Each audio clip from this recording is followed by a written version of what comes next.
Meu nome é Ricardo Barini, eu tenho 63 anos. Eu fiz a minha formação aqui na Unicamp, terminei a faculdade em 79. Eu fiz residência até 82, fui convidado para ficar como professor assistente na época. Fiz meu doutorado em 89.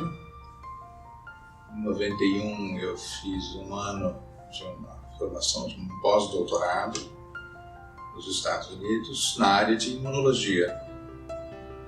Eu tive um grande interesse pela área de imunologia da reprodução, porque tinha conhecido um grande inovador de toda essa pesquisa, era o Dr. Alan Beer. O Dr. Alan Beer tinha vindo a um congresso mundial no Rio de Janeiro em 88, e lá ele apresentou uns trabalhos super interessantes sobre o tratamento para aborto habitual.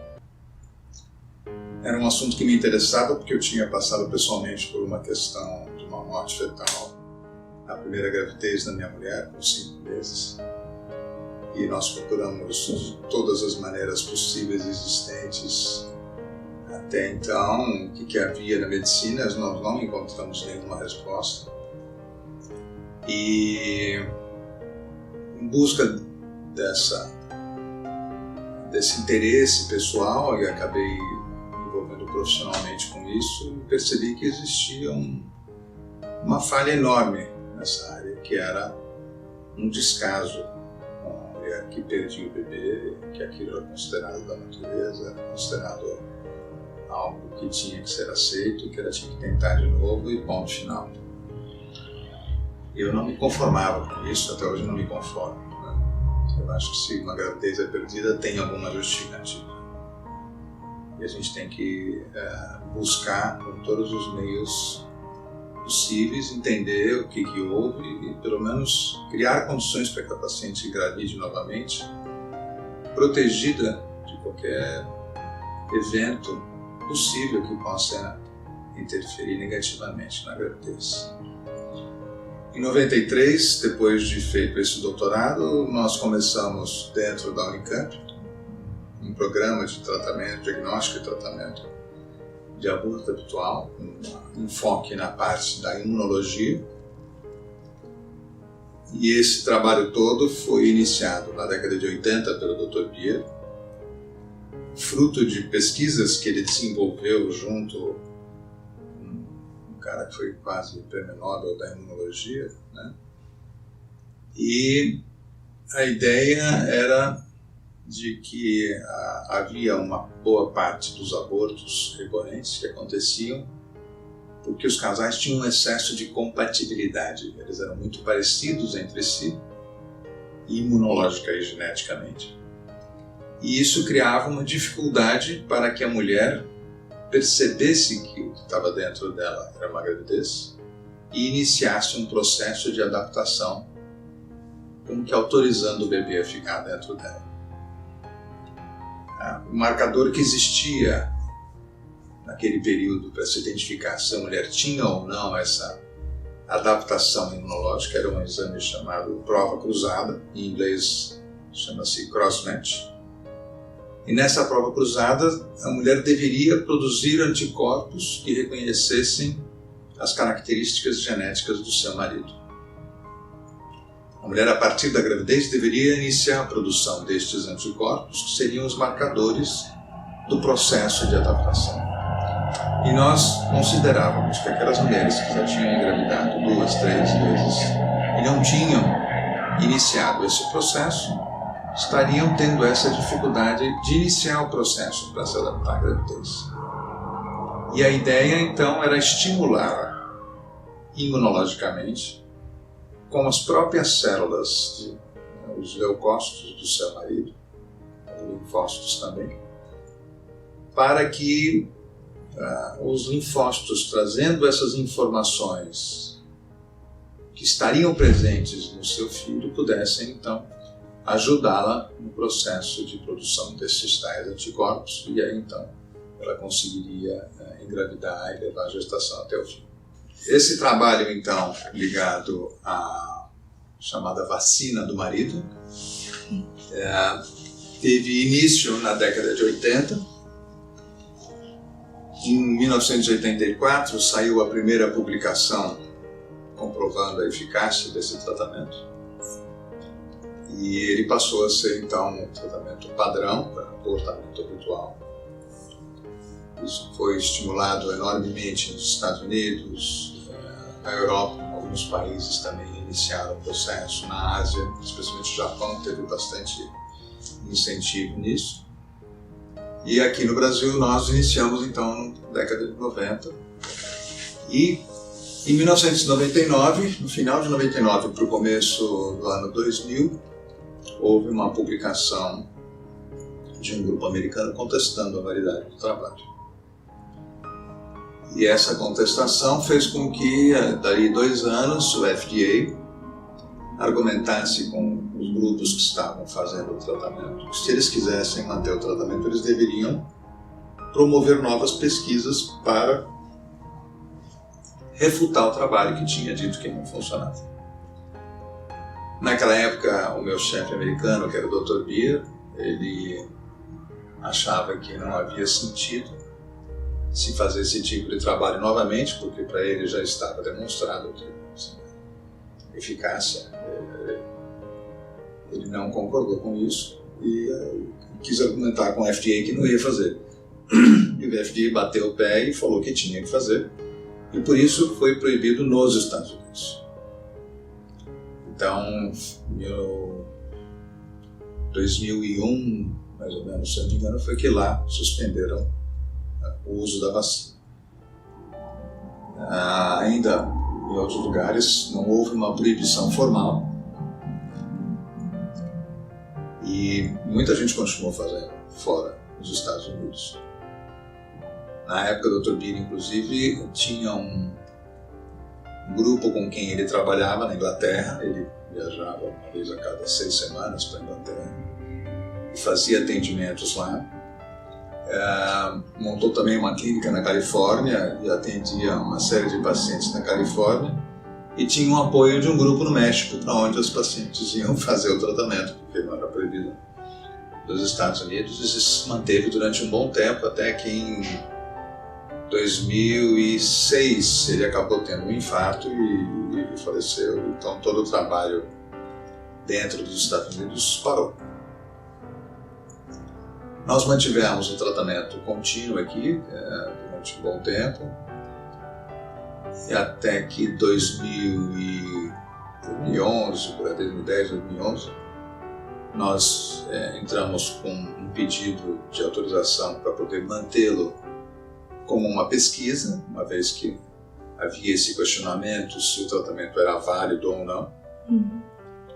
E isso funcionou até 2016, quando o Conselho Federal de Medicina, através da Câmara Técnica da Reprodução Humana, considerou que, em sendo pesquisa, esse tratamento não poderia ser cobrado, que as pacientes deveriam ter esse tratamento gratuito, já que era pesquisa, que deveria ter financiamento, etc, etc. Isso inviabilizou a manutenção do tratamento, porque não havia como manter o atendimento gratuito. A Unicamp não contava com um projeto de pesquisa na época. Esse projeto era da minha clínica privada, e nós precisamos então interromper o tratamento. Bom, o que ocorre é que nós já há muito tempo utilizávamos outras formas de tratamento além deste, que era a vacina do marido, especialmente para aquelas pacientes que faziam o tratamento com a vacina e, infelizmente, tinha uma falha no tratamento. Eu tenho sempre acompanhado nos congressos internacionais o que era sugerido como alternativa para o tratamento, e para essas mulheres, então, que teriam tido uma perda pós-tratamento com a vacina do marido, existiam 2 alternativas mais comuns, que era o uso ou de uma solução de anticorpos concentrados, que é chamada imunoglobulina humana. Esses anticorpos são produtos derivados de doação de sangue, múltiplos doadores de sangue, e que industrialmente se separa uma parte dessa doação de sangue e se produz um remédio que se chama imunoglobulina, com todos os riscos de infecção, etc., que acontecem num produto chamado hemoderivado. Claro, existe uma segurança muito alta, mas também existe um risco. Além da imunoglobulina, existia uma outra abordagem, que era o uso de uma solução de gorduras, de lipídios, que são usados para tratar pacientes que não podem se alimentar.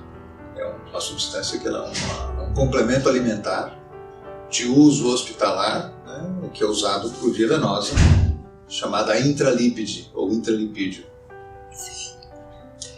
Essas eram as duas alternativas que a gente já utilizava naquelas pacientes que faziam o tratamento da vacina e que falhavam a vacina. Então, a gente considerava que era um tratamento além da vacina, superior, eventualmente, ao tratamento da vacina. E que quando essa Câmara Técnica suspendeu o tratamento da vacina, ao mesmo tempo ela suspendeu o tratamento usando a imunoglobulina. Então, o que nós temos disponível hoje para o tratamento habitual são medicamentos que existem, né, tratamentos que depois eu vou comentar, e também, basicamente, o uso desse intralipídio. Como é que as coisas funcionam? Né? Para que serve o intralipídio e a imunoglobulina? É um conceito imunológico um pouco diferente, em que ao invés de atuarmos estimulando a mulher a produzir a resposta de adaptação, nós criamos condições para que ela espontaneamente crie essa adaptação, colocando como que um freio na resposta autônoma ou automática contra qualquer coisa que está dentro do nosso corpo. Então, seria uma imunomodulação, não uma imunossupressão total. Qual que é a diferença entre um e outro? Quando você fala em imunossupressor, você está pensando numa droga que desliga o sistema de defesa. E o imunomodulador simplesmente modula, controla, sem desligar o sistema. Então, existe uma série de drogas hoje em dia no mercado que você pode usar, por exemplo, quando você faz um transplante, que você desliga o sistema imunológico para a pessoa poder aceitar o transplante. Essas drogas não podem ser usadas na gravidez porque elas primeiro expõem a mulher a um risco de infecções oportunistas e segundo, são drogas que são teratogênicas, elas têm um efeito de provocar problemas para o bebê. Então, por isso elas não devem ser utilizadas. E a grande vantagem do intralipídio é que é uma substância que tem na sua composição uma concentração balanceada de ômega 3, ômega 6 e ômega 9. E esse equilíbrio e esse balanço dessas substâncias fornece a ela um componente que nós chamamos de anti-inflamatório. Mas é um anti-inflamatório de efeito diferente do anti-inflamatório que você compra, do ibuprofeno e qualquer outro desse tipo aí. É um anti-inflamatório que tem esse efeito de modulação dessa resposta. Então, o que o intralipídio faz? Ele diminui um pouco a atividade destas células de defesa, que se chamam células NK, Natural Killers, assassinas naturais, para que essas Natural Killers não ataquem a gravidez de imediato e permitam que o componente adaptativo da gravidez aconteça e a gravidez possa, então, evoluir. Então, essa foi a evolução, até o momento, do tratamento imunológico. Nós partimos, então, de um período em que se fazia uma estimulação ativa, uma imunização ativa para que a mulher respondesse e ela conseguisse o controle imunológico da gravidez, para, atualmente, uma atitude um pouco mais passiva, deixando para que ela tenha essa resposta ativa de produção dos anticorpos, dessa adaptação, apenas controlando um pouco a resposta das células NK para que a gravidez possa, então, ter um contato mais ameno com o sistema imune e possa evoluir. Além desse tipo de tratamento, existem outras formas. Existem outras formas de tratamento. Existe uma substância que é uma molécula chamada fator de crescimento. Nós temos uma série de fatores de crescimento no nosso corpo. Cada tecido tem o seu próprio fator de crescimento. Então, existe fator de crescimento para células brancas, existe fator de crescimento para o tecido conjuntivo, para os vasos sanguíneos, para a pele. Enfim, cada tecido tem o seu fator de crescimento, porque o nosso corpo está se reconstruindo a cada tempo, né? As nossas células estão em constante renovação. E para que isso aconteça, existem fatores que estimulam esse processo de desenvolvimento, essa multiplicação celular. E se observou que um dos fatores de crescimento muito importantes do processo, que tinha um efeito importante na parte imunológica ligada ao processo reprodutivo, chama-se fator de crescimento de granulócitos. Os granulócitos são as células brancas do nosso corpo, são os leucócitos. E os indivíduos que usam esse tipo de fator de crescimento como remédio, geralmente são pessoas que estão em tratamento para câncer ou qualquer outro tipo de tratamento quimioterápico, onde existe uma queda muito significativa do leucócitos no sangue. Então, para voltar a ter uma concentração adequada, ela recebe esse fator de crescimento de leucócitos. Isso é a droga em si. O uso desse medicamento para o tratamento de mulheres com aborto habitual tem outra função. É que além de aumentar a concentração de leucócitos, ela modifica também o padrão de resposta, fazendo com que elas tenham uma resposta menos agressiva do que no seu estado natural. Isto também é uma outra forma, uma outra maneira de se conseguir um processo adaptativo para a gravidez mais tranquilo do que se ela tentasse espontaneamente. Esse trabalho é um trabalho muito interessante, desenvolvido por um grupo italiano. A aprovação dessa questão da vacina depende única e exclusivamente dessa Câmara Técnica da Reprodução Humana do Conselho Federal de Medicina. Quando houve a proibição, nós fizemos uma série de reuniões em que a gente apresentou para eles trabalhos mais recentes do que o trabalho que provocou a proibição. A maioria dos trabalhos hoje em dia tem origem na China, o que gera um preconceito muito grande por parte dos componentes da academia. Se acha que tudo que vem da China é falso, tudo que vem da China é. Mas os chineses têm hoje em dia a maior experiência do mundo no tratamento imunológico com vacina. Esse trabalho que está publicado de 2016, ele tem muito mais pacientes do que o primeiro trabalho de 99, que provou que a vacina era ineficaz. Para você ter uma ideia, o trabalho que prova que a vacina é eficaz não tem 100 pacientes. Os chineses publicaram um trabalho com mais de 600 pacientes tratadas, mostrando uma eficácia de 5 vezes maior quando a mulher é tratada com a vacina do que quando ela não é tratada com a vacina.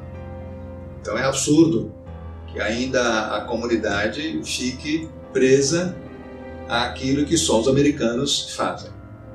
E o que literalmente a Câmara Técnica disse é que enquanto o FDA não mudar de posição, nós não vamos mudar de posição. Ou seja, nós vamos abdicar de usar a nossa massa encefálica até que os americanos usem a deles. Porque a partir do momento que o Conselho Federal de Medicina disser que é um tratamento válido, ele passa a fazer parte do rol da ANS.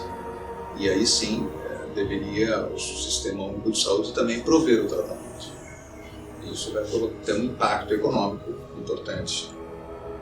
Também uma das razões pelas quais não se aceita o tratamento profilático de trombofilia é porque isso tem um impacto econômico. Eu concordo que tem um impacto econômico significativo.